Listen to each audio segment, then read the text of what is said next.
ቤቴን መች እረከባለሁ ብለው ያስባሉ?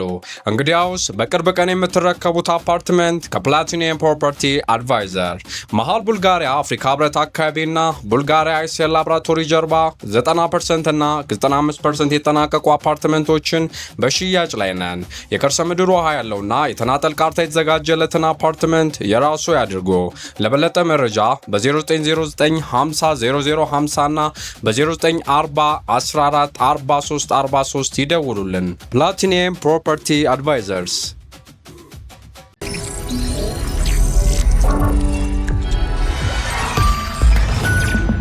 ይህ አዋዜ ሰበር ነው። እስራኤል ከኢራን ጋር በተፋለመችበት 6 ሳምንታት ጦሯ ልዩ ሥልጠናና ክህሎት ያላቸው ኮማንዶዎችና የመረጃ ሰዎችን ጨምሮ የኢራን ጎረቤት አዘርባጃን ውስጥ ተሰማርተው እንደነበረ ሰማ። ስለ ጉዳዩ ጠንቅቀው የሚያውቁ 4 ሁነኛ ባለሥልጣኖች ለሲኤንኤን በተመስጦ እንደተረኩለት እስራኤል በሰው አገር መሬት አያሌ ስፍራዎች ላይ ተበታትና ነበረ በህቡ የተንቀሳቀሰችው። አዘርባጃን በኢራን ሰሜናዊ ድንበር በኩል ልክክ ያለች ጎረቤት ናት። በ6 ሳምንታቱ ድብደባ የእስራኤል ፓይለቶች ዐይናቸውን ከጣሉበትና ክፉኛ ከደበደቧቸው ከተሞች መካከል በአዘርባጃን በኩል 96 ኪሎ ሜትር ብቻ ርቃ የምትገኘው ታብሪዝ ከተማ ትገኝበታለች።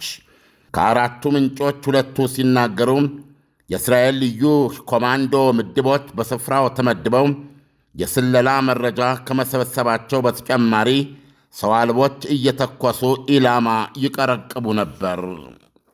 ምንጮቹ እንዳሉት እስራኤል በአዘርባጃን በኩል የሽሽግ መግባቷም ሰሜናዊ ኢራንን እንደ እጇ መዳፍ ሁሉን ነገር በጥራት እንድታይ እንድትሰልልና እንድትመርጅ አስችሏታል። በሲኤንኤን ለመጀመሪያ ጊዜ የተሰበረው የእስራኤል የአዘርባጃን ህቡ መገኘትን ጨምሮም በዙሪያው ሀገሮች በፍቃድና በሽሽግ መገኘት መቻሏም ትንሿ እስራኤል መልክዓ ምድራዊ ግዙፍና የህልውና ጠላት የሆነቻትን ኢራን ውስጥ ምን እንደሚከካና እንደሚቦካ አፍንጫዋንና ዐይኗን በቅርበት አስጠግታም እንድታይ ብቻ ሳይሆን እንድትኮረኩም አስችሏታል። ምንጮቹ ለሲኤንኤን ቡናቸውን ፉት እያሉና ቆሏቸውን እየቸረቸሙ እንዳወጉት ኢየሩሳሌም በጣም ብዙ ምስጢራዊ ወታደራዊ ይዞታዎች አሏት፣ የትም የትም ባይ ናቸው። እንደው ለጨዋታ ያህል አንዳንዶቹን እንኳ ብንጠቃቅስልህ አሉ 4ቱ ሁነኛ ምንጮች ለሲኤንኤን፣ ኢየሩሳሌም ብዙ ቦታ ነው ያለችው። ከብዙ በጥቂቱ ኢራቅ፣ የተባበሩት አረብ ኤሚሬቶች እንደዚሁም የአፍሪካ ቀንዷና የኤደን ሰላጤ ዳርቻ ሶማሊላንድ ትገኝበታለች ብለዋል። ሐሳበ ብዙ ናት አሉ 4ቱ እየተቀባበሉ በመላ መካከለኛው ምስራቅ የተንሰራፋ ግዛት ውስጥ ስንጥብ መስላ የምትታየው ትንሽየዋ ግን ታሪከ ብዙ ስለሆነችው እስራኤል የማያባራ የምስጢርና የሽሽግ ጀብዶች በአግራሞት መነጽሩ ከዐይኑ ላይ ወርዶ ከንፈሩ ላይ ለተንጠለጠለው ሲኤንኤን ሲተርኩለት መጀመሪያ እነዚህ ስፍራዎች ላይ በህቡ የከተመችው ፓይሎቶቿም ሆነ ህቡ ተዋጊዎቿ የቆሰሉባት እንደሆነ ከቅርብ ርቀት ዘው ብላ ገብታ አክማ ወደ አገራቸው ለበለጠ ሕክምና አበራለሁ፣ ከሁሉም በፊት ግን የጠላት እጅ ውስጥ እንዳይገቡብኝ ተፋልሜ አድናለሁ ብላ ነበር ይላሉ። ኋላስ አለ ሲኤንኤን በተመስጦም፣ ኋላማ ስታየው ይህንን የድንገተኛ አደጋ መከላከያ ብላ የያዘችውን ስፍራዎች ለምን የመዋጊያና የስለላ መረጃ ማጠናቀሪያ አላደርገውም አለች ይላሉ ለሲኤንኤን ሲነግሩት። እና አደረገችው። ይህ የእስራኤል ህቡ ስምሪት ዝሆኗን ጠላቷን ኢራንን በስተደቡብ በስተምዕራብና ሰሜናዊ ጠረፎቿ በኩል ሹክክ ብላ እንድትገኝ አስችሏታል። ከፈለገችም እስራኤል ኢራንን ከበብኳት ማለት ትችላለች ይላሉ። እነዚህ የዋዛ የሚመስሉ የኢራን ዙሪያ ይዞታዎቿም የጦር ጀቶቿ ከሺዎች ኪሎ ሜትሮች እየመጡ በድብደባ ላይ ድብደባ ሳይታክቱ እንዲያረባርቡ ያስቻሏትን ብልቶችን በመመተር አንጻር ቁልፍ ሚና ተጫውተዋል ይላሉ ሰዎቹ። የአዘርባይጃኑ የእስራኤል ጦር ዘመናዊ ልዩ ኃይሎችን፣ ሄሊኮፕተር ወለድ ምርጥ ተዋጊዎችንና የነፍስ አድን ሠራተኞችን ጨምሮ በደርዘኖች የሚቆጠሩ መደበኛ ወታደሮችንም ያካተተ ነበረ። ሲኤንኤን የዚህማ እነ ጠቅላይ ሚኒስትር ቤንያሚን ኔታንያሁና መከላከያ ሚኒስትር እስራኤል ቃጽ እነ ሁሉ አገርሽ ሆነዋል ማለት አይደለም እንዴ በሚል ግርምት ስልክ ቢመታላቸውም ለጊዜው ከቁብ አልጻፉትም፣ አልመለሱለትም ለማለት ነው። ይህ በእንዲህ እንዳለ ግን አለ ሲኤንኤን ከአራቱ ሁነኞች አንዱ በአፍሪካ ቀንድ ከሶማሊያ የተገነጠለችው ሶማሌላንድ ለእስራኤል የመዋጊያ ቦታ ሰጥታታለች ይላሉ። እንደ ምንጩ ከሆነ እስራኤል ከወዲያ ከእስራኤል ተነስታ 1000 ኪሎ ሜትሮች በራ ኢራን ድረስ ለምታደርገው ድብደባ በመሃል አረፍ የምትልበት ቦታ እየሆናት ነው ይላሉ።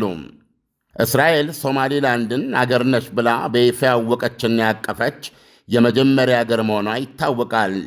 የተባበሩት አረብ ኤሚሬት ደግሞ እንደዛ ሳትል በተግባር ግን ጥብቅ ያለ ትስስሮች የመፍጠሯ ማሳያ የወደብ ከተማዋ በርበራ ላይ ያላት የሞቀ የደራ ወታደራዊና ንግዳዊ መገኘት ነው ይላሉ። እስራኤል ሁነኛ የሰማይ ዘቧን የብረት ጉልላት የምትለውን አየንዶም በሎሳስ የተባበሩት አረብ ኤሚሬት ውስጥ መትከልና ወደ ኢራን መደገን ብቻ ሳይሆን ሲኤንኤን ከዚህ ቀደም ባቀረበው ተመሳሳይ ሪፖርት ራሳቸው ጠቅላይ ሚኒስትር ቤንያሚን ኔታንያሁና የሞሳድና የእስራኤል ጦር ኃይል ዋና ኤታማዦር ሹም ተያይዘው በህቡ ጎብኝተው መመለሳቸው ይታወቃል። የአዘርባይጃን ወታደራዊ መገኛዋ ፓይለቶቿ ተመተው የወደቁ እንደሆነ ፈጥና ገብታ ከወደቁበት አንስታ የምትፈተለክበት ብቻ ሳይሆን ኢራንን በቅርበት መሰለያ ጦር ሰፈር ነው የሆነላት። እስራኤል ሁሌም ከኢራን ጋር ለምታደርገው ፍልሚያ አዘርባይጃንን እንደ ስትራቴጂክ አጋር ነው የምትቆጥረው። በአዘርባይጃን ስፍራዎች ስምሪት የጀመረችው የ6 ቀናቱ ጦርነት ከመጀመሩ በፊት ነበረ። ሁለቱ ምንጮች ሲናገሩ ኢራን በሀገሪቱም የፈነዳውን ሕዝባዊ ተቃውሞ ለመበታተን ስትሰማራ፣ እስራኤል ደግሞ በአዘርባይጃን ኢራን የጋራ ድንበር ላይ ድንኳን እየተከለች ነበር። የማዳመጫ መሳሪያዎች፣ ሌሎች የስለላ ቁሳቁሶችን ነበረ የዘረጋችው በቅድሚያ ይላል ሪፖርቱ። እስራኤል መጀመሪያ ላይ ተሰናድታ የነበረው ለጥር ወር አጋማሽ ነበረ ጦርነቱን ለመክፈት። ምክንያቱም ከአሜሪካ ጋር ስምምነት ተደርሶበት ነበረ። ይሁንና ዶናልድ ትራምፕ ኢራን ተቃዋሚዎችን መግደሏን እተዋለሁ ብላኛለች ብለው ሰረዙት። እስራኤል የራሷን ሥራ ግን በዛው ቀጠለችበት። የእስራኤል አየር ኃይል ራዳር፣ ስውር ጀቶችና ልዩ ኃይሎችን በመጠቀም የስለላ ቁሳቁሶችን ተካከለች። ምክንያቱም የእስራኤል ፖለቲካዊ መሪዎች የትራምፕና የኢራን ድርድር ወይም ንግግር የትም እንደማይደርስ አስቀድመው አምነው ነበርና ይላል ዘገባው። እንዲህ በኢራን ሰሜናዊ ድንበር ጠረፍ ላይ የከተመ የእስራኤል ኃይል የኢራንን የጦር ኃይል እንቅስቃሴ፣ መገልገያ ጦር ሰፈሮችንና ተቋሞችን በሙሉ እንደ መመረጅ ብቻ ሳይሆን ቴሄራን ሚሳኤሎቿን ከመተኮሷ በፊትም አረ ልተኩስ ነው የሚል መረጃ በትኩሱ ወደ እስራኤል ይልክ ነበረ። ይህ በእንዲህ እንዳለ ከ2 ሳምንት በኋላ ገደማ የእስራኤሉ ውጭ ጉዳይ ሚኒስትር ጌዲዮን ሳዕር የአዘርባይጃን ዋና ከተማ ባኩ ብቅ ብለው ከፕሬዝደንቱና ከሌሎች ከፍተኛ ባለሥልጣኖች ጋር መምከራቸው አይዘነጋም። አዘርባይጃን የእስራኤልና ሶሪያ ቀጥተኛ ምስጢራዊ ውይይት የተካሄደባትም አገር ነች። በአዘርባይጃን በኩል ከተካሄዱት ቁልፍ ጥቃቶች አንዱ ይላሉ ምንጮቹም የአብዮታዊ እስላማዊ ዘቡን የስለላ ክፍለ ጦር የመራውንና በፈረንጅ 2004 ፕሬዚደንት ዶናልድ ትራምፕን ለማስገደል የተካሄደውን ያልተሳካ ሙከራ ያቀደውን ራሃማን ሞጋዶምን ማርች 4 ቀን በኢትዮጵያ የካቲት 25 ቀን የገደለው ጥቃት አንዱ ነው። ከዚህ አንድ ቀን በኋላ አዘርባይጃን ናክቲቫን ውስጥ የሚገኝ የአየር ማረፊያ በሰው አልባ ተመታ። አንድ የመንገደኞች ማስተናገጃ ሲጎዳ አያሌ ሰዎች ቆሰሉ። ፕሬዚዳንት ኢልሃም ኦሊየቭ በድርጊቱ ኢራንን ወንጅለው ድርጊቱን አስቀያሚ ቦቅቧቃና ሀፍረተቢስ የሽብር ድርጊት ሲሉ አውግዘውታል። ማርች 6 በኢትዮጵያ የካቲት 27 ቀን ደግሞ የአዘርባይጃን የደህንነት አገልግሎት የኢራን እስላማዊ አብዮታዊ ዘብ የሀገሪቱ ቁልፍ መሠረተ ልማት ላይና እንደዚሁም የእስራኤልና የአይሁዳውያን ይዞታዎች ላይ ወይም ኢላማዎች ላይ ጥቃት ለማድረስ የዘረጋውን ሴራ ሙሉ በሙሉ ማክሸፉን አስታወቀ። ይህ ከሆነ ሳምንት በኋላ እስራኤል የእስላማዊ ዘቡን ሴራ የማክሸፉ እርምጃ የአዘርባይጃን ደህንነት አገልግሎትና በእስራኤሎቹ ሞሳድ በጦር ኃይሉና በሀገር ውስጥ የደህንነት አገልግሎት ሺን ቤት በጋራ የተካሄደ መሆኑን አስታወቀች። እስራኤልና አዘርባይጃን በንግድና በወታደራዊ ጥቅሞቻቸው ላይ ጥብቅ የሆነ የቅርብ ግንኙነት አላቸው። ባኩ ከሰፊው የነዳጅ ምርቷ ከፍተኛውን ድርሻ ለእስራኤል ትሸጣለች። እስራኤል ደግሞ አዘርባይጃን ከ2016 ከ2020 መካከል ከአርሜኒያ ጋር ባካሄደችውና በመጨረሻም ተሳክቶላት አወዛጋቢውን የናጎርኖ ካራባክ ይገባኛል ፍልሚያ አሸናፊ ያደረጓትን የተራቀቁ የጦር መሳሪያዎች እስራኤል በለውጡ ትሸጥላታለች። የታወቀው የሰማይ የብረት ዣንጥላዋም አየን ዶምንም በ2016 ላይ ሸጣላታለች። በዋሽንግተን የዋይት ሃውስን ጆሮ ቀድሞ በማግኘት የማይቀደመው የእስራኤል አግባቢ ክንድ የአዘርባይጃንንም ጉዳዮች ቀላቅሎ በማቅረብ ያስፈጽማል። አዘርባይጃን ራሷን የምታየው በአረቦችና በእስራኤል መካከል እጅ አጨባባጭ ድልድይ አድርጋ ነው።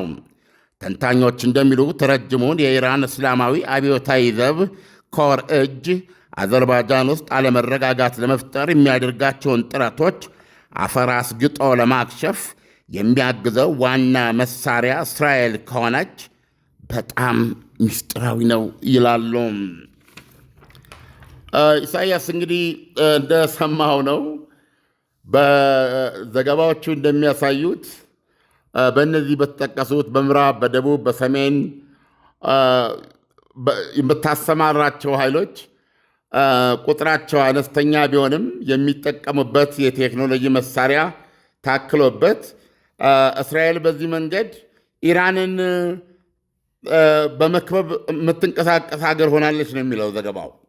ዓለም አዘርባይጃን እንደ ሀገር ከእስራኤል ጎን መወገኗ ብቻ ሳይሆን የተለያዩ የእስራኤል መሳሪያዎች ወይም ጀቶች ከአዘርባይጃን ተነስተው ወደ ኢራን ከሄዱ ኢራን እስካሁን አዘርባይጃንን እንዴት በዝምታ አለፈቻት?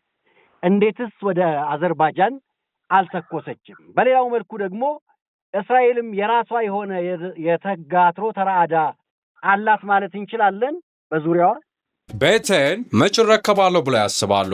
እንግዲያውስ በቅርብ ቀን የምትረከቡት አፓርትመንት ከፕላቲኒየም ፕሮፐርቲ አድቫይዘር መሃል ቡልጋሪያ አፍሪካ ህብረት አካባቢና ቡልጋሪያ አይሴል ላብራቶሪ ጀርባ 90% እና 95% የተጠናቀቁ አፓርትመንቶችን በሽያጭ ላይ ነን። የከርሰ ምድር ውሃ ያለውና የተናጠል ካርታ የተዘጋጀለትን አፓርትመንት የራሱ ያድርጉ። ለበለጠ መረጃ በ09500050 እና በ0940144343 ይደውሉልን። ፕላቲኒየም ፕሮፐርቲ አድቫይዘርስ። የኢራን የተጋትሮ ተራዳ የሚባሉት ኃይሎች ነን ስቴት አክተርስ የሚባሉ ናቸው። በዋነኛነት ሄዝቦላ ማለት ነው። ሄዝቦላ በሊባኖስ ውስጥ የሚንቀሳቀስ ነው። የሊባኖስ መንግስት አይወክልም። ኢራቅ ውስጥ ብትሄድ እንዲሁ ሚሊሻዎች ናቸው፣ ደጋፊ ኢራን ሚሊሻዎች ናቸው። ምናልባት ወደ የመን ስንመጣ እንግዲህ ሀውቲ ያለ ኤደን ምንድነው ሀውቲ ያለ ሰናን ስለተቆጣጠረ፣ በተረፈ እነዚህ የደቡብ የራሳቸውን ኤኒዌይ አሁን ተቀባጅሏል። እዛ ያለው ሁኔታ በሳውዲ አረቢያ እና በኢሚሬትስ መካከል ባለው ልዩነት ሌሎች ሱኒ ኃይሎች አሉ፣ በከፍተኛ ድጋፍ ያላቸው ነገር ግን ሰናን መልሰው መቆጣጠር ያልቻሉ ኃይሎች አሉ። ኤኒዌይ በዚህ ባለው ሁኔታ ብታየው መንግስት ነው ሀውቲ። ስለዚህ የመን እንደ መንግስት የዚህ የተጋትሮ ተራዳው አካል ነች። አንተ እንዳልከው የእስራኤል በአዘርባይጃን፣ በኢራቅ፣ እና እንግዲህ አያሌ አሉ ነው የሚለው በይፋ ፍቃድ ተሰጥቷትና እነዛ ሀገሮች ደግሞ ወይም ሳያውቁ የምትገኝባቸው የኢራን ዙሪያ መለስ ግዛቶች አሉ ነው የሚለው። ለምሳሌ የኢራቁን ከዚህ በፊት ገልጸናል። በኢራቅ 2 የጦር ሰፈሮች እንደነበሯት ነው የተገለጸው። ዎል ስትሪት ጆርናል እና ኒውዮርክ ታይምስ ይመስሉኛል በጋራ ያጋለጡት ነገር ነው፣ በተለያየ ዘገባቸው ማለት ነው። አንዱ የኢራንን ድንበር ተጠግቶ በጣም የራቀ በረሃ ላይ ኩሬ መሆን ያቆመ ወይም የደረቀ ኩሬ ጎድጓዳ ስፍራ ላይ ሄሊኮፕተሮች ሁሉ የሚነሱ የሚቀመጡበት፣ ኮማንዶዎች፣ የነፍስ አድን ባለሙያዎች የተለያዩ አቅርቦቶችን እየያዙ ኢራን ውስጥ በቀላሉ እየገቡ የሚወጡበት ነበረ። የእነሱም ተልእኮ በማንኛውም መንገድ የእስራኤል የጦር ፓይለቶች ድብደባ ሲያደርጉ በአውሮፕላናቸው የጦር ጀታቸው ቢመታ ከማንም በፊት ቀድሞ መድረሳቸውን ለማረጋገጥ እና ጠላት እንኳ ቀድሞ አብሮ የመድረስ ዕድል ቢያጋጥመው ወቅቶ ፓይለቱን ይዞ የመውጣት ተልእኮ የነበረው አንዳንድ አቅርቦቶችን ያስገባ የነበረ ነው እና 2 የጦር ሰፈር ኢራቅ እንዳላት ነው የተገለጸው። ኢራቅ አታውቅም እነዚህ የጦር ሰፈሮቿ በግዛቷ ውስጥ ይንቀሳቀሱ እንደነበረ አታውቅም እስኪጋለጡ ድረስ ማለት ነው። ስለዚህ ምንድነው በባህሪያቸው ከዚህ ከኢራን የተጋትሮ ተራዳ ይለያል። ራሷ ኢራን ነች። የራሷ የኢራን እነዚህ ኮማንዶዎች ቅድም እንዳልነው ሄሊኮፕተር ወለድ ተዋጊዎች ሄሊኮፕተሮች በጣም በቀላሉ ማሳረፍ ማስነሳት የትን ቦታ የምትችላቸው ናቸው። እነዚህ ደግሞ ለተለያየ ሚሽን ከሄሊኮፕተር ወርደው ጥቃት ለማድረስ የሰለጠኑ ናቸው። ዞሮ ዞሮ የእስራኤል ኃይል ነው በኢራን ዙሪያም እርምጃ የሚወስደው እንጂ በእስራኤልን በመተካት የእስራኤልን ዓላማ ይዘው የሚዋጉ ቡድኖች አይደሉም። እነዚህ ከኢራን የተጋትሮ ተራዳዎች የባህሪ ልዩነት አላቸው። ዓለም ኢራን በሆርሙዝ አካባቢ ያሉ የአረብ ሀገራትን እየመታች ነው ያለችው። ምክንያቱም ለአሜሪካ አጋር ናችሁ በሚል ማለት ነው። አዘርባይጃንስ እንዴት በትር አልቀመሰችም ነው ወይስ? ኖ ለምሳሌ እኮ ዜናው ላይ በደንብ ልብ ብለህ ሰምተው ከሆነ የሆነ ኢንክሌቭ የሆነ ግዛት አላት አዘርባይጃን። እዛ ግዛቷ ውስጥ የሚገኝ ኤርፖርት ውስጥ የመንገደኞች ማስተናገጃ ክፍል ወይም ህንፃን ላይ ጥቃት የሰው አልባ ጥቃት ደርሶ ጉዳት ደርሶበታል። እንደዚሁም ሰዎች ተጎድተዋል። በተጨማሪም ደግሞ በአዘርባይጃን የአዘርባይጃንን ቁልፍ መሰረተ ልማቶችና የእስራኤልና የአይሁዳውያን ኢላማዎች ለምሳሌ ምኩራብ ሊሆን ይችላል፣ የጸሎት ቤታቸው፣ የንግድ ተቋም ሊሆን ይችላል፣ የኤምባሲ ሊሆን ይችላል። የእስራኤል ወይም የጁሽ እንደ ህዝብ መጠቀሚያ የሆኑ ተቋማት ይዞታዎች ላይ ጥቃት ለማድረስ እስላማዊ ዘቡ የዘረጋውን ሴራ በማክሸፍ ውስጥ አዘርባይጃን የገለጸችው የደህንነት አገልግሎቷ ማክሸፉን ነው። ነገር ግን እስራኤል ከአንድ ሳምንት በኋላ በዛ ያንን ዘመቻ በማክሸፍ ስራ ላይ የእሷ ጦር ሞሳድ እና የሀገር ውስጥ ደህንነት መስሪያ ቤቷ ሺን ቤት ጭምር በጋራ የተካፈሉበት እርምጃ እንደሆነ ገልጻለች። ስለዚህ የኢራን ጥቃቶች ሰንዝራለች እና ሁለተኛው ደግሞ ሰፊ ያሰበችው አሁን ያልኩ የዘረዘርኩልን ኢላማዎች መምታት እቅዶቿንም አክሽፈውባታል ማለት ነው። ይሄ ማለት ዓለም በኢራን በኩል የተጀመረው ጦርነት አካባቢውን ወይም ይዞታውን እያሰፋ እንደሄደ የሚያመላክት ነው ማለት ነው። አዎ አሁን ድጋሚ ወደ ጦርነቱ ብንመለስ ነው የምትለው። ለምሳሌ ኢራን የዚህን ጦርነት ስፋትና ጥልቀት አባብሰዋለሁ፣ አጋግመዋለሁ የሚል አቋም ነው ያላት። ስለዚህ አዘርባይጃንም በህቡ በጣም ሚስጥራዊ በሆነ መንገድ ማለት ነው በዚህ መንገድ ነው የምትካፈለው። የሚገርምህ ይህን ዜና ተከትሎ በአሜሪካ የአዘርባይጃን ኤምባሲ ቃል አቀባይ ወይ ጉድ እኛ እንዲህ አይነት ነገር አንፈቅድም በማለት የወጣውን መግለጫ ላይ የተባለውን ነገር ኮንኗል። ምን ለማለት ነው? ወይም እኛ አውቀን አይደለም እንግዲህ ሳናውቅ የተደረገ ነው። ስለዚህ ባወቅን ጊዜ ደግሞ አይቻልም ይሄን ነገር የሚል ዲፕሎማቲክ የሆነ መግለጫ ሰጥቷል። ሞስት ፕሮባብሊ ግን ያውቃሉ። ዓለም እጅግ በጣም የሚገርም ነው የእስራኤል አካሄድ ማለት እንችላለን። ለአሁኑ ትንታኔ ከወዲሁ አመሰግናለሁ። መልካም ምሽት ይሁንልህ። መልካም ምሽት። ቤቴን መች እረከባለሁ ብለው ያስባሉ? እንግዲያውስ በቅርብ ቀን የምትረከቡት አፓርትመንት ከፕላቲኒየም ፕሮፐርቲ አድቫይዘር መሃል ቡልጋሪያ አፍሪካ ህብረት አካባቢና ቡልጋሪያ አይሴል ላብራቶሪ ጀርባ 90% እና 95% የተጠናቀቁ አፓርትመንቶችን በሽያጭ ላይ ነን። የከርሰ ምድር ውሃ ያለውና የተናጠል ካርታ የተዘጋጀለትን አፓርትመንት የራሱ ያድርጉ። ለበለጠ መረጃ በ09500050 እና በ0940144343 ይደውሉልን። ፕላቲኒየም ፕሮፐርቲ አድቫይዘርስ